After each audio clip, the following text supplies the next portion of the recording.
Hello and welcome to today's video. I'm a very great fan of props and I personally prefer to work with these blocks. But before I explain some of the poses with the blocks, let me give you a short introduction to what they're meant for and what they're not meant for.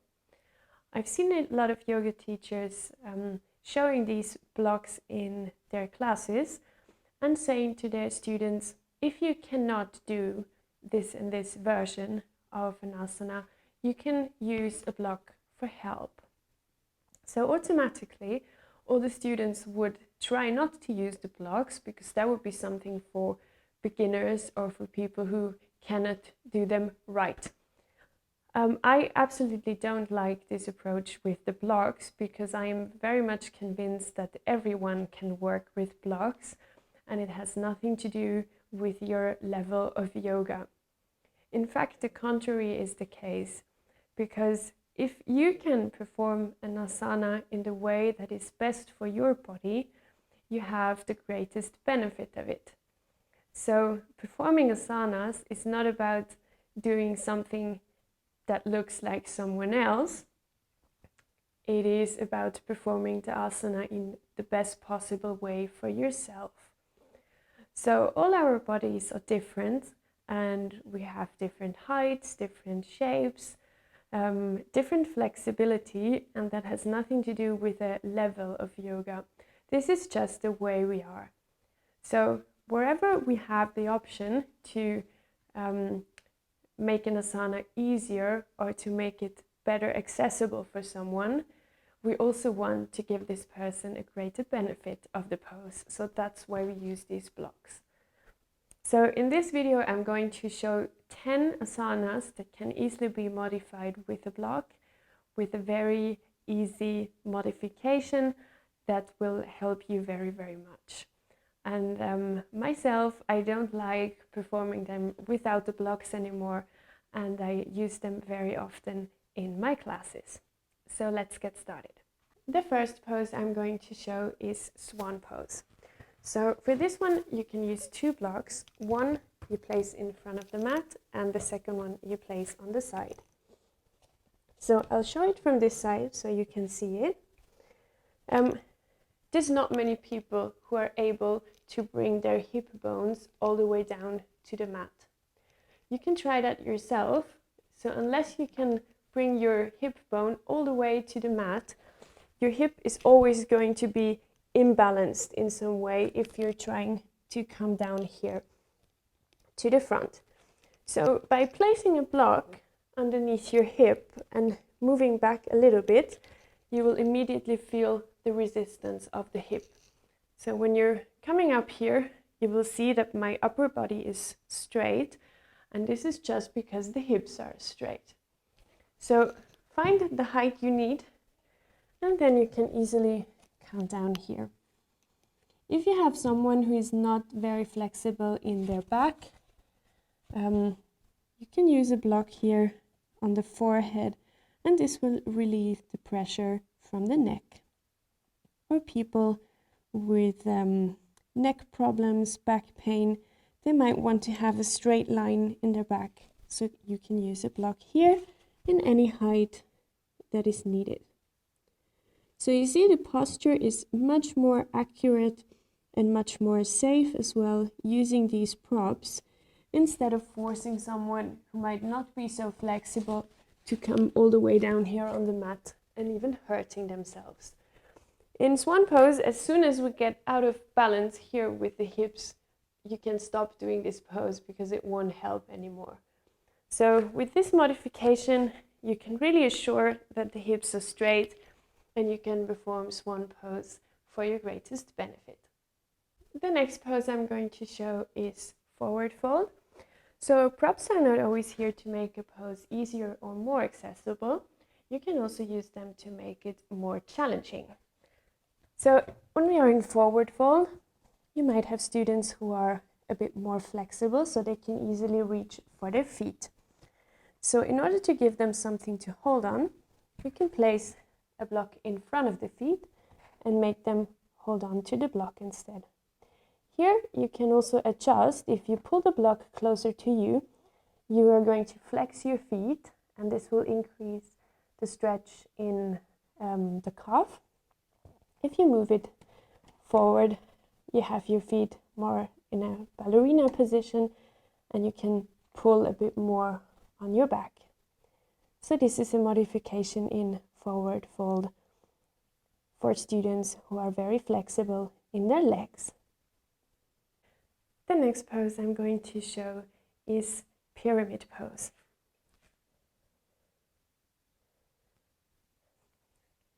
The next pose I'm going to show is pyramid pose. So in pyramid pose, all we have to look at is a straight back.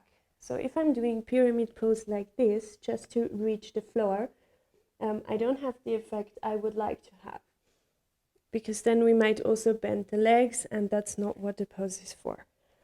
So we want to have straight legs and a very straight back coming down here. Now, in most cases, my arms will be too short to reach down on the mat, and some people simply don't like having them, the arms close to them. So give them 2 blocks here where they can place the hands on. You don't even have to put a lot of weight on the blocks. This is just to make sure that your shoulders are relaxed and that your back is straight, and you can have your neck in a relaxed position. Another pose that I like to perform very much with a block is HALFMOON. So I would place my block on the outer edge of the mat and a little bit in front, because now I can have some of my weight here on the block and take the time I need to open up my hip to get the balance and open up the arm in the end. There are people who can perform this without a block, but you might risk to drop your upper body or to lose the balance. So with a block, you're on the safe side, and you can also come out of the asana very easily. The next modification I would like to show is for standing split. So for students who are performing this for the first time, I like to put the blocks on the 2nd level. So we're coming down, placing the hands on the blocks, and we would then raise the leg into standing split. Now for most people it's very uncommon to then bend forward all the way and bring down the face. So if you have some support here, it's much easier to do that instead of having the hands all the way on the mat. So you can adjust here with the height, how far you would like to go. The next pose I would like to show is triangle pose. Very often triangle pose is performed by people whose main goal is to touch the mat here. But as you can see, my back becomes very unstable and I am rather tensioned than relaxed. So the goal of triangle pose is not mainly to reach the mat, it's to have a straight line in the upper body.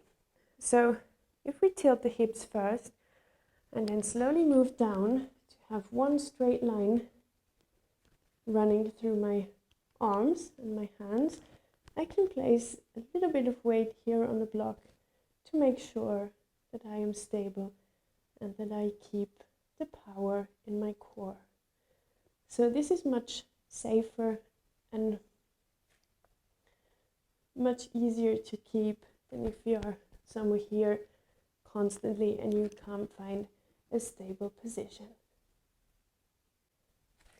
Another pose you can use the block for is a simple forward fold. You might have people who are not that flexible in the legs, so instead of bending the legs, you can simply use the block to try a forward fold.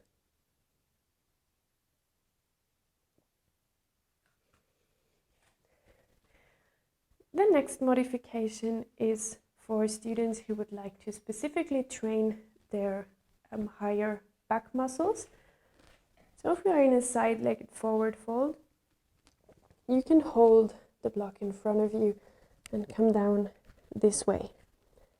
This requires a bit more strength in the upper body, as you have to hold on to the block.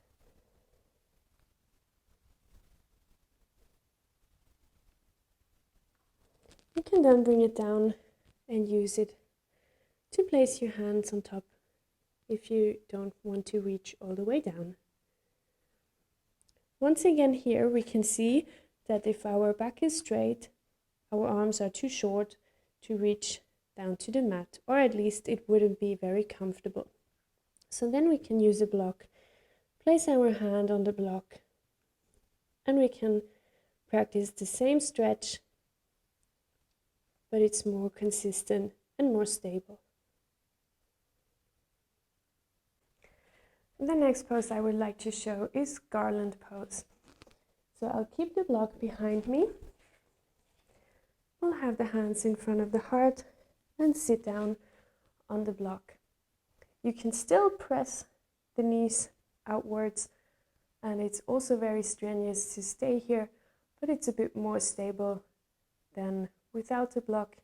And also we have the option to stay here much longer instead of the version without the block. Another option for modification we have in butterfly pose. If you have students who have troubles keeping a straight back, I would give them a block to sit on, so it's much easier to have a straight back or to bend forward. Butterfly pose can also be adjusted by bringing the feet a bit to the front, and automatically we tilt our hips on the block and can sit straighter than without. The last modification I would like to show is a more intensive version of seal pose. So instead of having the hands on the mat, we're going to place them on the block and then come into a stretch.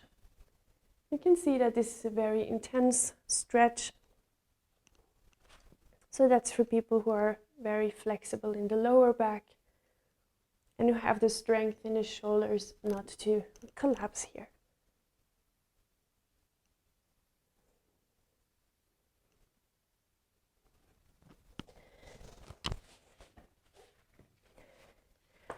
So you can see there are lots of opportunities where you can use the blocks, and many times you will see that it's much easier and more comfortable to perform certain asanas. If you have any questions, please leave a comment down below. And if you would like to see my upcoming videos as well, you can subscribe to the channel and hopefully leave a thumbs up. Thank you so much, and see you soon again on my channel.